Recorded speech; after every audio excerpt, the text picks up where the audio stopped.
Today, I will be updating my electoral map projection between former President Donald Trump and Vice President Kamala Harris. It's not difficult to understand why Democrats are terrified, while Republicans are somewhat optimistic about Trump's prospects. When asked how members of both parties feel about this election, just glance at the battlefield polling, except for one, that of naturally Wisconsin, where Harris is likely to lose her lead in the following several days. Trump leads in every single swing state. Anyways, you could be wondering why you should believe my forecast.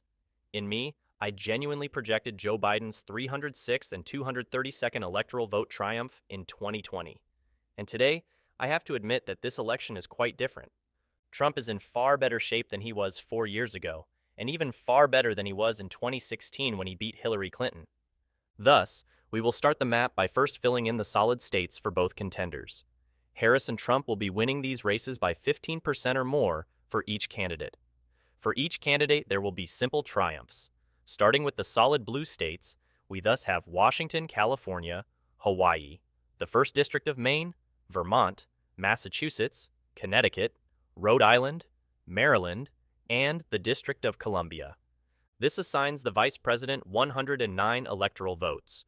Though Donald Trump is the obvious choice in Utah, Wyoming, Idaho, Montana, North and South Dakota, all of Nebraska except its 2nd District, Kansas, Oklahoma, Missouri, Arkansas, Louisiana, Mississippi, Alabama, Tennessee, Kentucky, West Virginia, Indiana, South Carolina, Alaska, and the 2nd District of Maine. With 126 electoral votes, Trump leads now. We will then finish the likely states, which will have 7 to 15-point margins of victory. Although some races will be rather more competitive, one candidate will still have a distinct edge. Thus, we will start with Kamala Harris's potential states, beginning west in Oregon. It merely isn't as liberal as Washington and California. Actually, the Oregon governor's 2022 campaign margin dropped to a single-digit mark. Kamala Harris would not be performing better than Joe Biden in practically any state, other than in Colorado. Colorado is not the state she will be exception-making from. Biden scored 14 points to win the state. Not even did he manage to win it by a clear margin. Kamala Harris is not going to be able to accomplish such. She's most likely going to win by about 10 points at most. Barack Obama's native state, Illinois, comes next. Kamala Harris will triumph by rather less than 15. Obama, Clinton, and Biden, the last 3 Democratic nominees, each get about 17 points. Harris simply isn't performing as well as the prior 3 nominees, though she will most likely be the poorest performing Democrat in any contest since 1988. Then, ascending to the Northeast, this is truly where Harris's performance has been appalling, particularly in New York. Going back over 30 years, every Democrat has won New York by a clear margin. 4 years ago, Joe Biden prevailed. Kamala Harris leads the Empire State today by just 13.5% in the polling. This is not a flutter. This is not 1 or 2 surveys displaying her with such an appalling margin. Joe Biden led by 8 to 10 during his candidacy. Though she hasn't cracked 15, Kamala Harris is doing better. New York will so probably be blue on her map for the first time since 1988. We then also have Delaware and New Jersey, which are probably blue as well. Kamala Harris is so at 191 electoral votes filled in for the vice president, both with the solid and probable states. Currently, we will now then turn to the likely states for Trump, who will win by 7 to 15 points, starting in the Midwest with Iowa and Ohio, 2 states clearly likely to vote for the former president for a 3rd time. In both 2016 and 2020, he prevailed in both of them by 8 to 10 points. Once more, Joe Biden was competitive in these states, but he lost them by about the same margin as Clinton lost 4 years ago, and Kamala Harris won't even be getting near in 2024. Ohio and Iowa have lost their competitiveness. Trump most likely will be able to win both of these states by 10 percentage points or more. Finally, down south we have 2 more likely red states.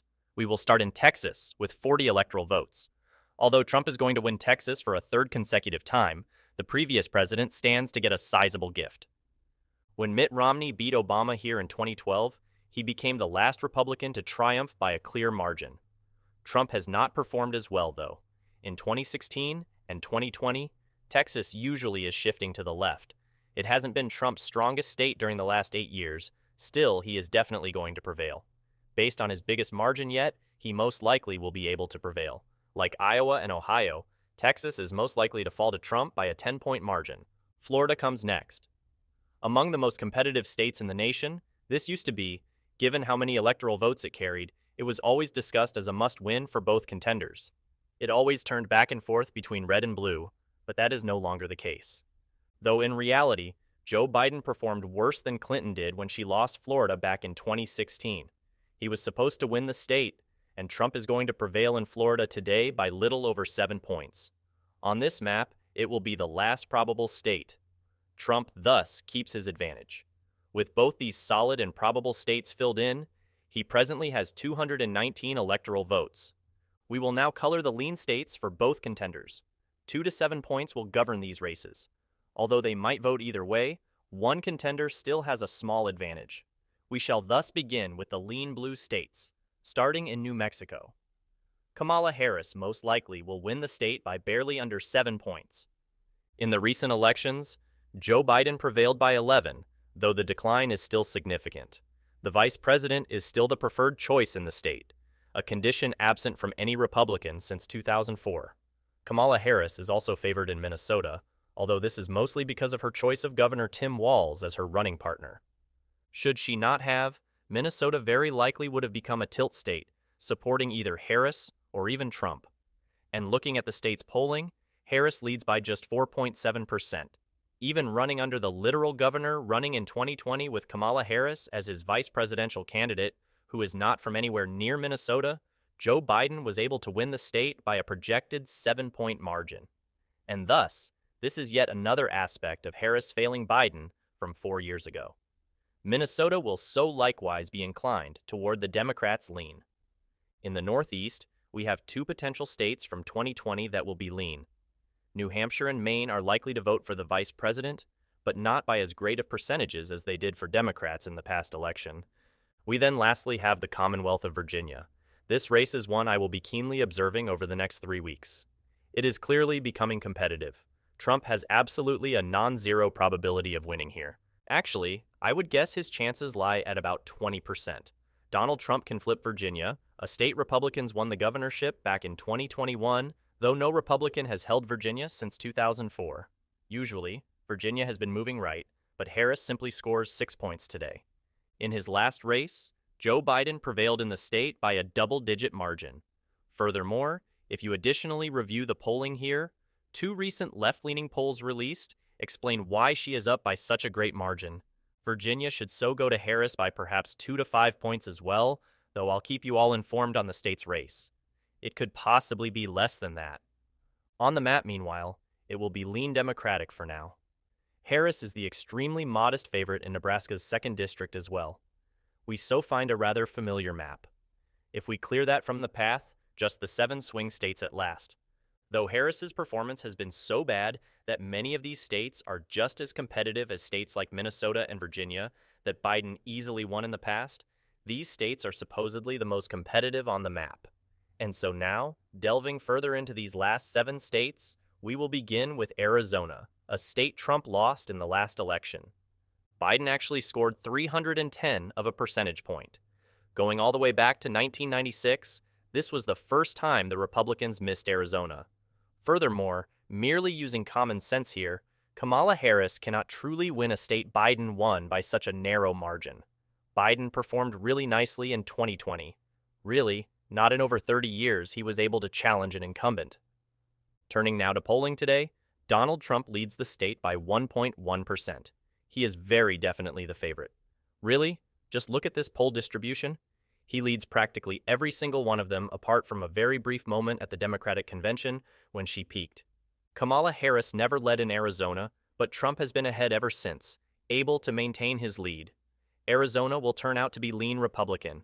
I expect the polling here will understate Trump once more, and I see the former president en route to win the state by perhaps 2 to 4 points. In Georgia, meantime, our tale is somewhat similar. In the past 2 elections, it supported Trump with quite similar numbers. He visited Trump 5 years ago in 2016. Arizona visited Trump for 3.5. Arizona visited Biden in 2020 at 0.3. He also defeated Georgia 0.24. Georgia was the most competitive state in the whole contest, and now it is likewise on course to turn red once more, same like Arizona. On the polling average, Trump leads by 0.5%. Biden guided for 1.2 4 years ago.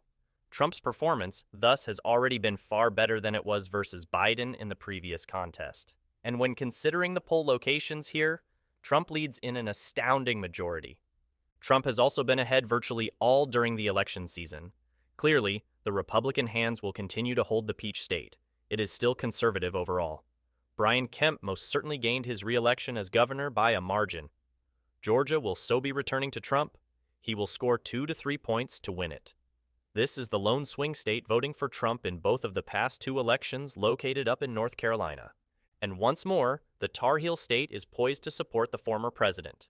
On the polling average, Trump leads by 0.5%. Still, just review the most recent state polls. Apart from this Atlas Intel poll, all of them, other from the three ties, Trump leads in every single one of them. Harris is not ahead in even one. Kamala Harris also has never led North Carolina. Furthermore, given how much polls exaggerate Democratic support, Harris truly has no chance in the real elections if she cannot even lead here. And North Carolina is likewise headed toward red. Trump most likely will be able to win this state by 3 to 5% points. Trump is thus just 8 electoral votes from the presidency. Currently, he requires one more state, only not Nevada.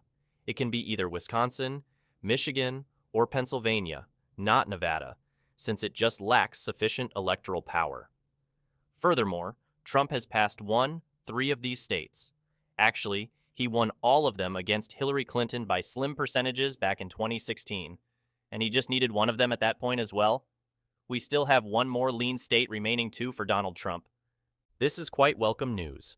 Just over 2 percentage points reveals the former president carrying the keys to the Pennsylvania state. Although he leads by 0.3 in the polling average, this won't stop me. Pennsylvania will vote for Trump by a more margin than the average poll result indicates. Hillary Clinton was predicted to win the state by 8.2 in 2016. After all, she lost it totally. At last, Biden was expected to take home the state by 7 in 2020. Ultimately, he won it by barely 1.2. Trump lately started leading once more, even when Biden was still running before his catastrophe of a debate performance. The race has been somewhat tight. Still, Trump is definitely going to bring Pennsylvania back under his presidency. On our map, it will mark the last lean state. Now, with 3 states left, these will all be tilt states decided upon by less than 1%. We shall start in the Midwest with Wisconsin and Michigan. In the recent election, 2 states were polling with much overstated Democratic support by 6.3. Wisconsin was meant to be assigned to Biden at 0.6. He finally secured the state. Michigan was scheduled to be assigned to Biden at 7.2. At last, he prevailed by only 2.8. And in Michigan, Donald Trump has been leading in the polls after trailing essentially from the time Harris entered the contest. Right now, Trump is once more the favorite, but he most obviously does not need this state. Actually, none of the 3 surviving states are ones he truly needs to win. Trump lags just 0.3% in Wisconsin. Out of the 5 most recent state polls, though, Trump leads in every single one of them. In more than 2 weeks, Harris hasn't led the state, and shortly after this Marquette poll ends, Trump will lead here rather quite soon. And thus, looking at the average over the past few months, Harris has been ahead essentially from Michigan's entry into the race. She will soon be behind, though, and on November 5th, she will also lose Wisconsin. And so both of these states will remain under Trump. He is winning each of them by margins of about 1% point. And lastly, Nevada is a state no Republican has won since 2004 that Trump now leads in the polls average. Surprised me greatly. He leads Harris by 0.2%. He leads by 6 according to the new Wall Street Journal survey. I thus do have this absolute toss-up state. I could fairly see either of the candidates winning. Nevada really doesn't matter all that much, though it has 6 electoral votes. Just now, there is no situation when either Harris or Trump genuinely need Nevada. I thus don't anticipate them to campaign there very much in the next weeks. Still, given Trump's poll rise, I will temporarily mark it in the tilt red column. Should he be able to sustain this momentum, I do think he will be the first Republican to turn Nevada in 2 decades. And thus, with 20 days to go till the election, this is my revised 2024 electoral estimate with 312 electoral votes. Donald Trump readily secured re-election by his highest margin yet. Kamala Harris, at just 226, the worst Democratic performance since 1988,